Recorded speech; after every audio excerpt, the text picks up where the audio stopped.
Hi all, இது என்னோட fridge tour vlog. நான் ரொம்ப நாளாக விலாக் போடவே இல்லை. பார்க்குறீங்க இல்லையா, இது என்னோடய பையன் பண்ண வேலை தான். என் பையன் தான் ஃபுல் ஹாலையும் ஆக்குபை பண்ணிவிடுவான். ஏன்னா டாய்ஸ் எல்லாம் வைக்கிறதுக்கு ஸ்பேஸ் எதுவும் இல்லை பெருசாக. ஸோ அதனால தான் ஹாலில் வச்சுருந்தேன். ஆனால் என் பையன் இந்த மாதிரி கழிச்சு போட்டுருவான் அடிக்கடி. சரி, ஓகே, வாங்க என்னோடய ஃப்ரிட்ஜ் டூர் பார்க்கலாம். ஃப்ரீசரில் பார்த்தீங்கன்னா எப்பயோ அரைச்ச சத்து மாவை வச்சுருக்கேன். அதுக்கப்புறம் அது ஃப்ரீசர் ட்ரே, அதில் ஒன்றும் இல்லை. அதுக்கப்புறம் அரிசி மாவு, கடலை மாவு, அப்புறம் கருவாடுலாம் வச்சுருக்கேன். இப்போ எல்லாத்தையுமே நான் வெக்கேட் பண்ணி தான் ஆகணும். ஒரே ஸ்மெல்லு, கருவாடு வச்சதுனால ஃப்ரீசர் ஸ்மெல் அதிகமாகிடுச்சு. ஃப்ரீசர் டோரில் பார்த்தீங்கன்னா புட்டு மாவு 2 பேக்கெட் வச்சுருக்கேன். அதுக்கப்புறம் இந்த ஆரஞ்சு பாக்ஸில் அதுவும் கருவாடு தான். அப்புறம் கஸ்டர்ட் பவுடர் வச்சுருக்கேன். அது எக்ஸ்பைரி ஆகிடுச்சு. அது நான் தூக்கி தான் போடணும்.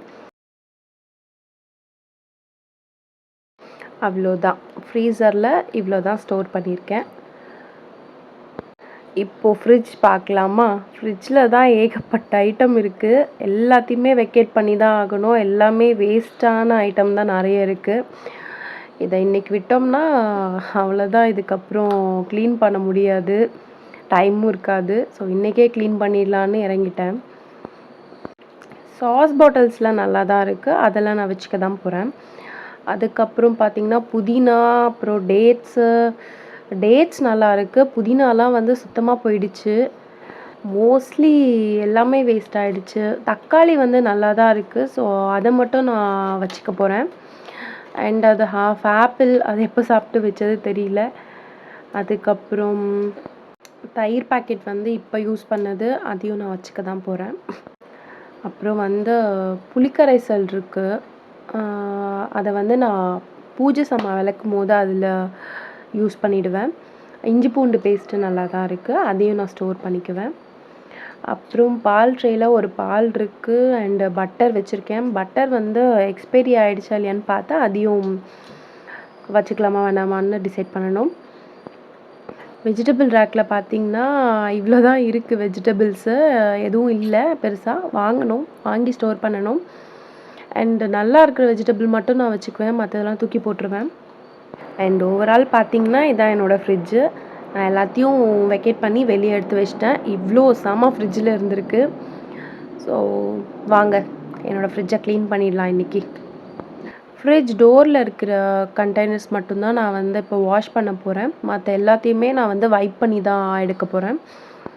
ஸோ அது மட்டும் ரொம்ப பிசு பிசுன்னு இருக்குது. இந்த சாஸு அதை இதுன்னு வைக்கிறோம் இல்லையா, அதனால் அது மட்டும் ரொம்ப பிசு பிசுன்னு இருக்குது. மற்றபடி எல்லாத்தையும் நான் வைப் பண்ணி தான் எடுக்க போகிறேன்.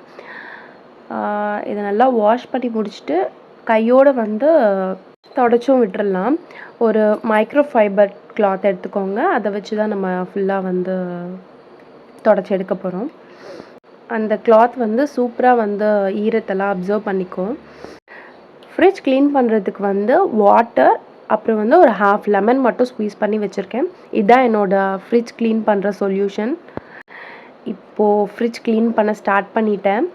என்னால் வீடியோ எடுத்துக்கிட்டே ஃப்ரிட்ஜ் க்ளீன் பண்ண முடியல. ஸோ நான் எல்லாம் க்ளீன் பண்ணி முடிச்சுட்டு உங்களுக்கு லாஸ்ட்டாக ஃப்ரிட்ஜ் எப்படி இருக்குன்றதை உங்களுக்கு காட்டுறேன். ஸோ இப்போ எல்லாமே நல்லா க்ளீன் பண்ணிட்டேன்.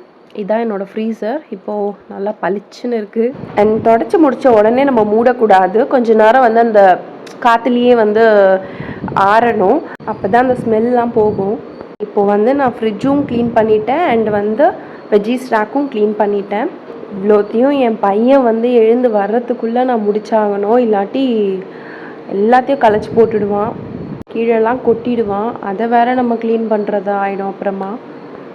இப்போது நம்ம சைடில் இருக்கிற ரேக் எல்லாத்தையும் ஃபிக்ஸ் பண்ணிவிட்டு ஒன்று ஒன்றா எல்லாத்தையும் அரேஞ்ச் பண்ணிடலாம். நிறைய பேர் யோசிக்கலாம், எதுக்குடா இவங்க ஃப்ரிட்ஜில் போய் துணியை கட்டி வச்சுருக்காங்க அப்படின்ட்டு. என் பையனுக்கு 1 year 8 months தான் ஆகுது. அவன்கிட்ட ஃப்ரிட்ஜை காப்பாற்றுறதுக்காக தான் துணி கட்டி வச்சுருக்கேன். ஃப்ரிட்ஜ் லாக்லாம் போட்டு பார்த்தோம். ஆனால் அது எதுவுமே ஃப்ரிட்ஜில் ஸ்டிக் ஆகலை. ஸ்டிக் ஆனாலுமே என் பையன் அவ்வளோ ஸ்ட்ராங்காக இழுக்கிறானா இல்லை அது அவ்வளோ வீக்காக இருக்கான்னு தெரியல. அவன் ஒரு 4-5 முறை இழுத்தாலே அது விட்டுக்கிட்டு வந்துடுது. எவ்வளோ தான் நம்ம லாக்குக்கு அஃபோர்ட் பண்ணிகிட்டே இருக்கிறதுன்னு சொல்லிட்டு ஒரு கிளாத் எடுத்து கட்டியாச்சு. இப்போது வந்து நான் ஓவரால் வந்து ஃப்ரிட்ஜை க்ளீன் பண்ணிட்டேன். க்ளீன் பண்ணதுக்கப்புறம் இவ்வளோ தான் நான் திங்ஸ் வச்சுருக்கேன் உள்ள.